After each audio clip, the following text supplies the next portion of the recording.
Hey, welcome to this new lecture, and by the end of this lecture, I'm gonna have my web app published online. So instead of this, I'll have a public URL, and everyone can visit my web app, and everyone can send data and get an email to their email address.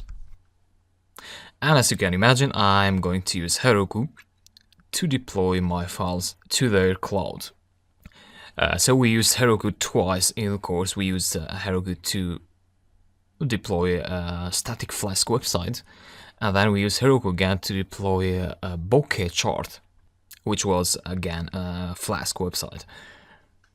Now this here is going to be a little bit different, and the difference there is this time we have a database involved in this, and that means there are a few more steps that we need to go through in order to have this web application online.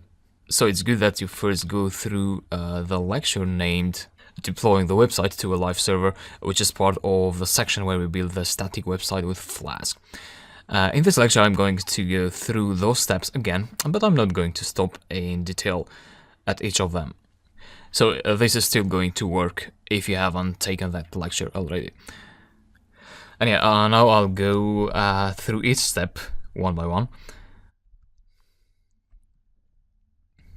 So let me stop this script first, Ctrl+C, and yeah, these are my files.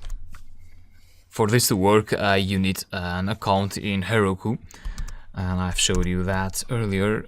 So you need to create an account on heroku.com, and then you need to download Heroku Toolbelt. So please do so if you haven't done already. And once you have gone through those steps, and then you go ahead and open a terminal in this directory, so in the main directory of your application. In my case, that would be this one here, demo. And as usual, what you want to do is you want to initialize a Git repository in your local directory, in your current directory. Then you also want to have these three files, so the requirements.txt file, the proc file, and the runtime.txt file. And then you upload all these files to Heroku. However, in this case, we still need these three files, but we also need to make a small change in our app.py file, which is this one here. As you can see here, this database URI is pointing to our local database. So I've got my PostgreSQL installed in my system, and that URI is pointing to my local PostgreSQL. What you want to do now is you want to change this URL to point to the Heroku database. However, we still don't know the URI of our Heroku database. And the reason we don't know that is that we still don't have a database in Heroku. So let's go ahead and create a database. Again, you need to go to your command line. So you need to log in, Heroku login.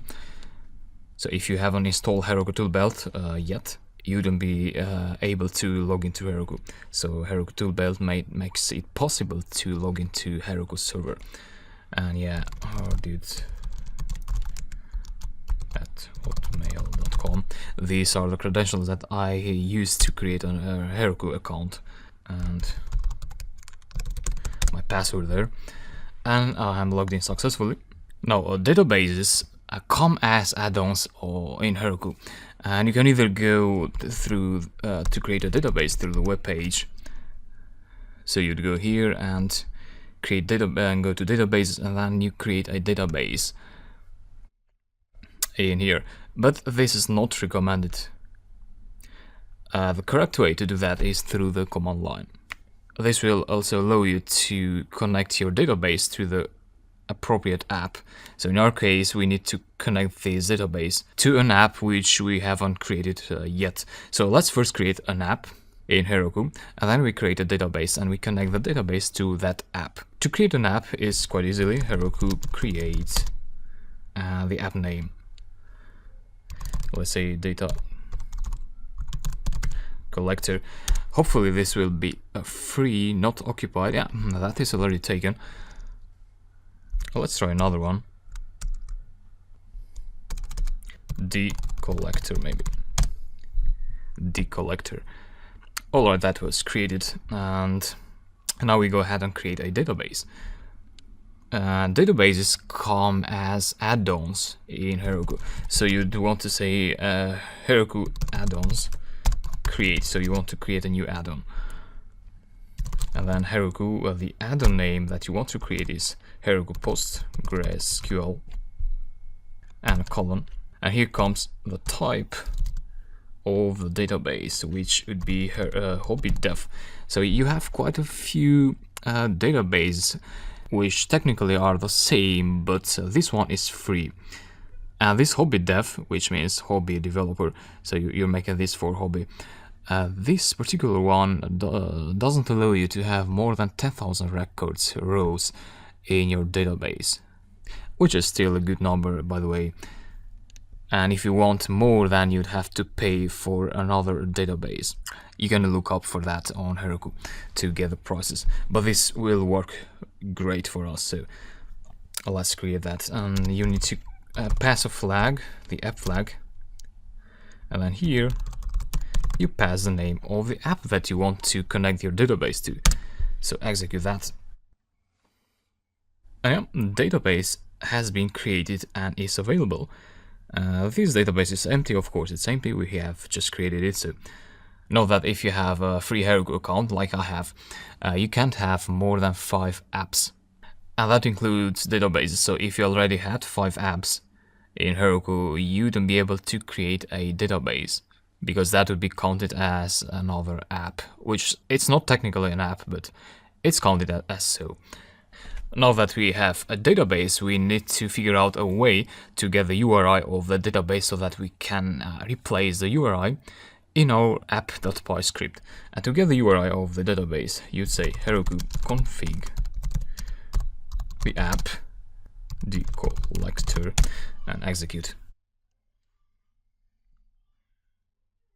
Yeah, that's it. Now I'm going to go ahead and copy this like that. Be careful here, if you miss a character, things won't work. So if I right click here, I copy that and paste it there. Be careful here. So we only need this part, and that should be assigned to this.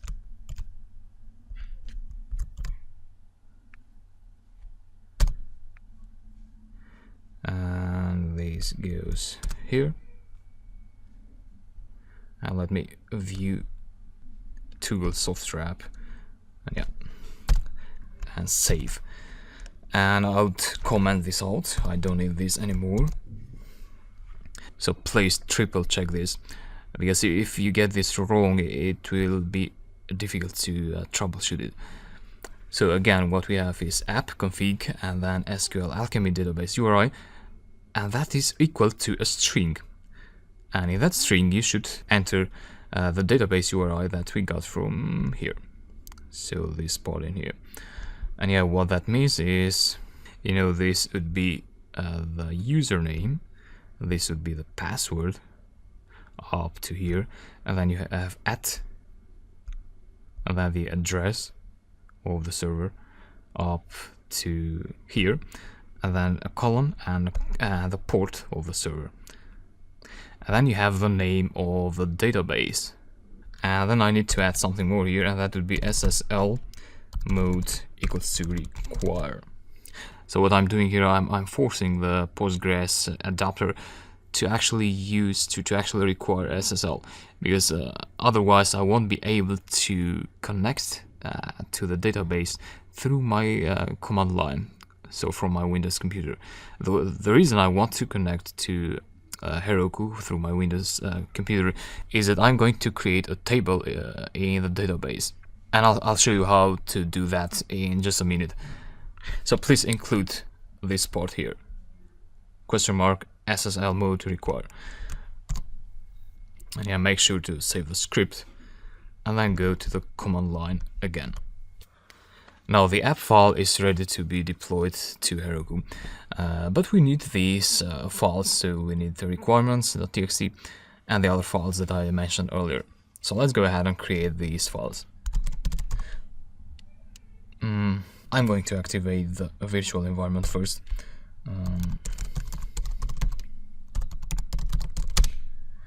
So that I can create a requirements.txt file with all the packages that I have installed. However, as you know, you first need to install Nginx, so that Nginx is included in the requirements.txt file. And yeah, once you've done that, then you go ahead and pip freeze and requirements.txt. Double check the name, requirements.txt. Yeah, execute, and we have requirements.txt generated. Nginx is there and everything else that we need. Now I'll create a profile, profile.txt, and this should be without any extension. On a Mac and a Linux, you can easily make a file without extension, but on Windows, if you go here, you have to make sure that hide extensions for known file types should be unchecked. So make sure of that, and yeah, then you can create a proc file without an extension. Then you can go ahead and edit it in Atom or Notepad or whatever you like, and that should be web Nginx and app for the file name. So we have app.py, and then app.py has a variable named app, so the variable where our Flask instance is stored. So app like that. And yeah, we're done with that. Proc file requirements.txt and another file called runtime.txt.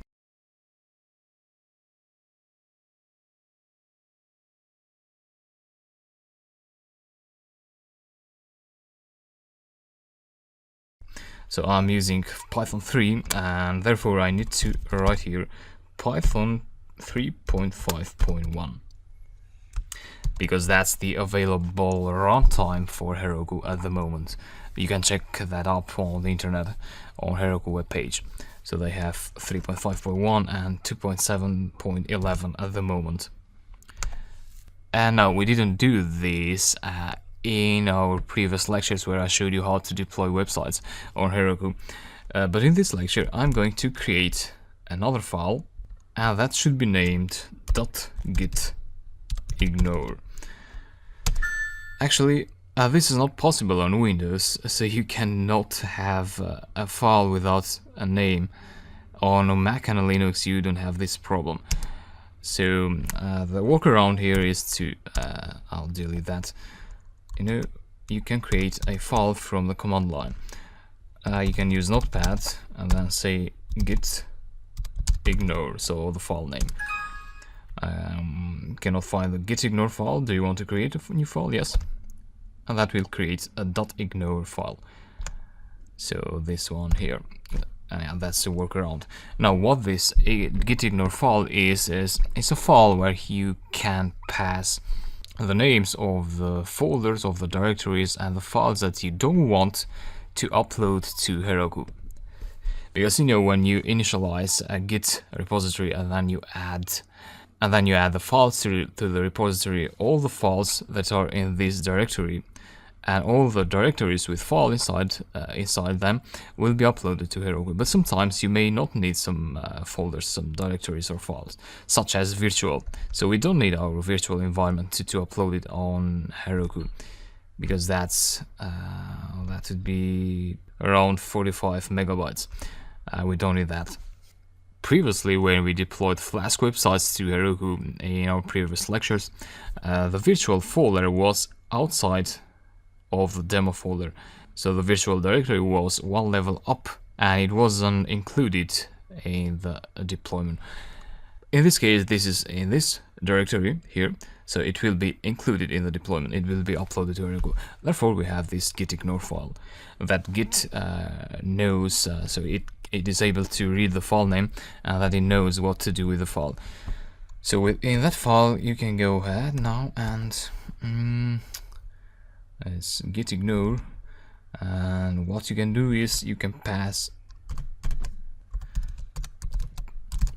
the folder, the directory, and the file names that you don't want to include in deployment. So pycache, and I have this heroic test. I think I was doing some tests earlier, so I created this, and I don't want that to be uploaded. Also virtual, the directory. Then we have this file in here. Let me copy it. Here we are. So that was a wheel file. I don't want that to be uploaded to Heroku either. What else do we have here? Yeah, that's it.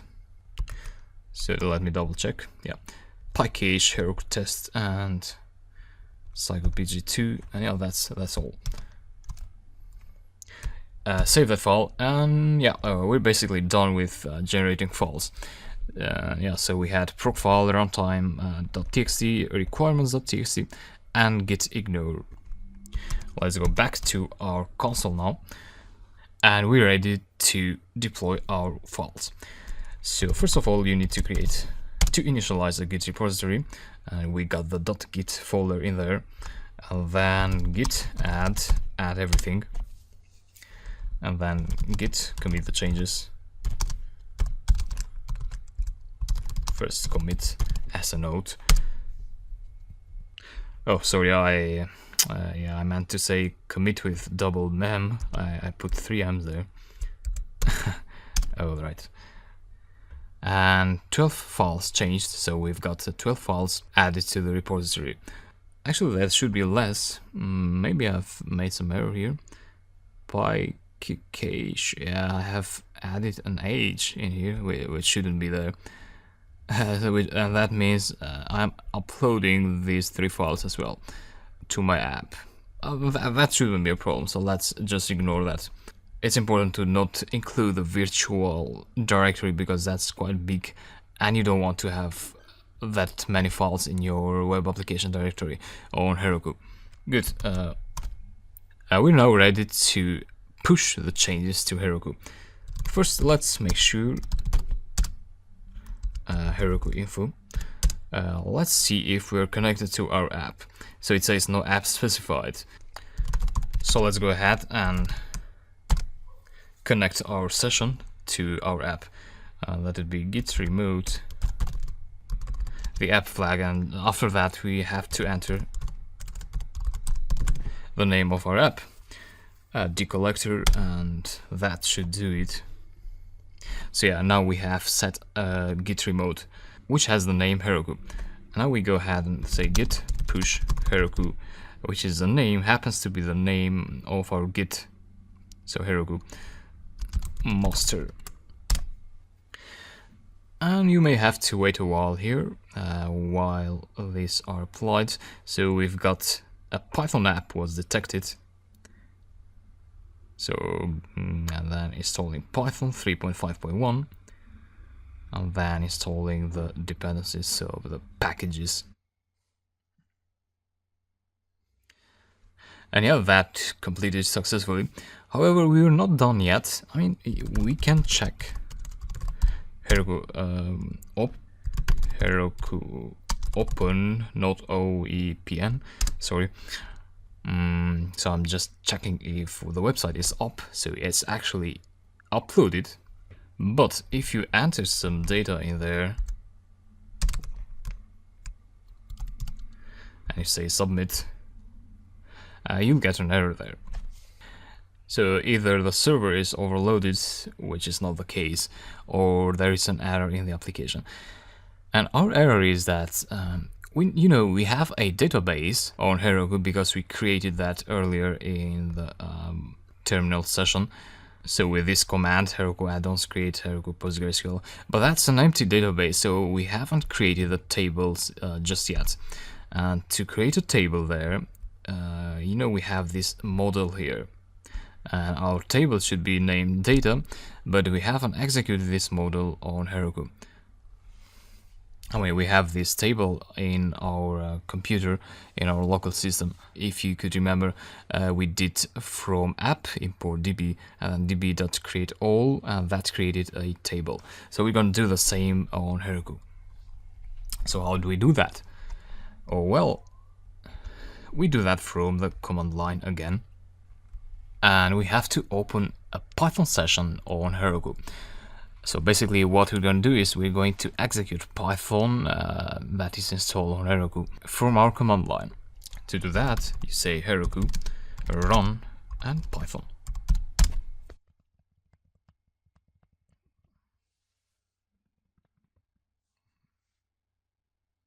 And that will run a Python 3.5.1 session for you. Even if it's Python 2.7, that shouldn't be a problem because we're just running some basic commands here. So the version shouldn't be a problem at this point. And yeah, that's how you run a Python session. And you know, let me exit for a moment. You can also run a bash on Heroku, which is like the terminal. Heroku runs on Linux. So now that the bash is open here, you can execute Linux commands like ls will list all the files and folders that you have in the main directory, which is app.py, our app file, and then you have runtime.txt and static folder and so on. You know, we don't have this virtual folder. We have the py cache there because I have made this typo. And yeah, if you want to see what these files contain, you can do cat and the name of the file, so cat app.py, and you'll see the code there. However, you cannot edit your files directly on Heroku. The way to edit your files is the way that I showed you earlier in the course. You know, that was a lecture named Maintaining Your Website. That's where you learn how to change something on your files. So you change that locally and then you upload the changes via Git to Heroku. And that's how it should work actually, because you have a separate development environment there and then you upload the changes to the production, so to Heroku. So please check out that lecture if you like, later on if you want to make changes. And I'll exit the bash now with exit and run Python again. So now I'm running Python on the main directory where my app.py file is located. And what that means is, you know, I can say from app, which is the app.py file, import db. We got a warning there, but I wouldn't go through that now. So things are working actually. We were able to import the db SQL alchemy object there. And then you say db.create all, just as we did in our local system earlier when we built the application. And yeah, that's it. That is successful, and you can exit then. So now you should have a table named data, or whatever you have called it, whatever you have named it in here. So here. You should have a table in your Heroku database. And there is actually a way to prove that. You know, you can run SQL commands from your command line again, commands that point to the Heroku database. However, you should make sure that PSQL is added to your path, to your search path in your computer. So on Windows, that means psql.access should be included in your environment variables. So at the moment, mine is not included, so I'm going to go ahead and include that. So you should go to your program files, PostgreSQL, and the version folder and bin. So here, and you know, here we have this PSQL, should be among these files. PSQL, yeah, it's here. So what we need is, when you type in PSQL from the command line, you want to execute this file, and that accesses SQL queries. So what you do is you just copy this path and go to environment, environment variables, so system environment variables. Go to environment variables button and then locate here, down here, the path variable. Go to edit, and you have some existing values there, so some other paths.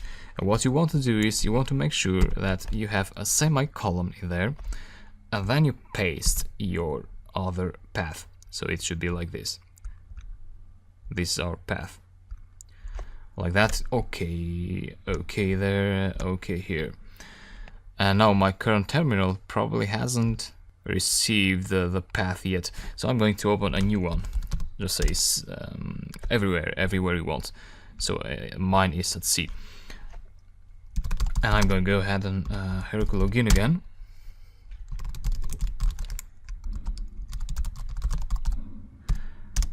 Pass my credentials. And then you want to run a command, Heroku pg psql, the app name, which is decollector. Execute. Connecting to database, and yeah, if you see this, then that means you are connected. And now every SQL query that you do is applied to the database of your decollector app. So the app that you specified in here. Let's say select from data. And yeah, we got 0 rows. We didn't get an error, so there exists a table called data in our database. And what I'm going to do now, I'm going to browse through to my web app as a visitor, and I'm going to submit some data, and then I'm going to apply the query again in here, just so to see if those data went through. Something to be aware of is, you should add a semicolon after every SQL query that you pass in here. So now I need to go back here, and let's say Heroku open. Just a fancy thing to open your web app. Okay. Submit.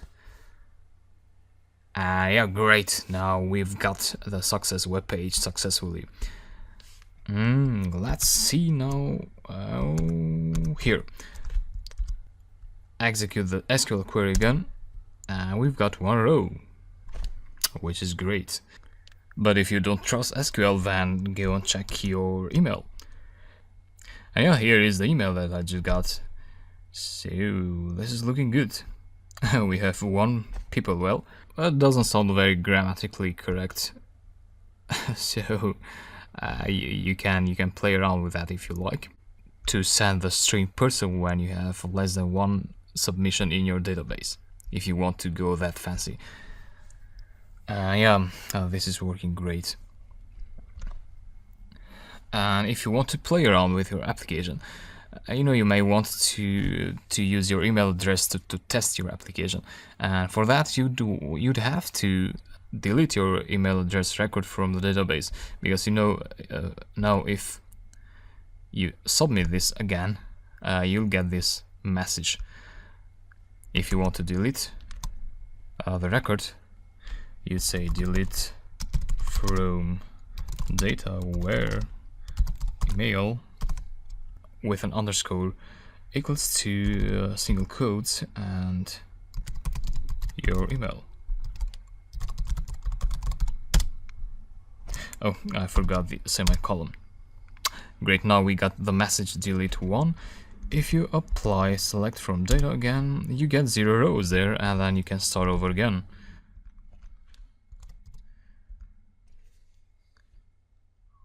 So it's working. And yeah, I hope you enjoyed this, and I really hope things are working on your end. It's quite a lot of commands that you need to type in and execute there, and it's not easy to remember them. However, you have a list of all the commands, of all the steps actually, that you need to deploy a Flask web application together with a PostgreSQL database. How to deploy that on Heroku. And yeah, that's about it. Thanks a lot for being a student of my course.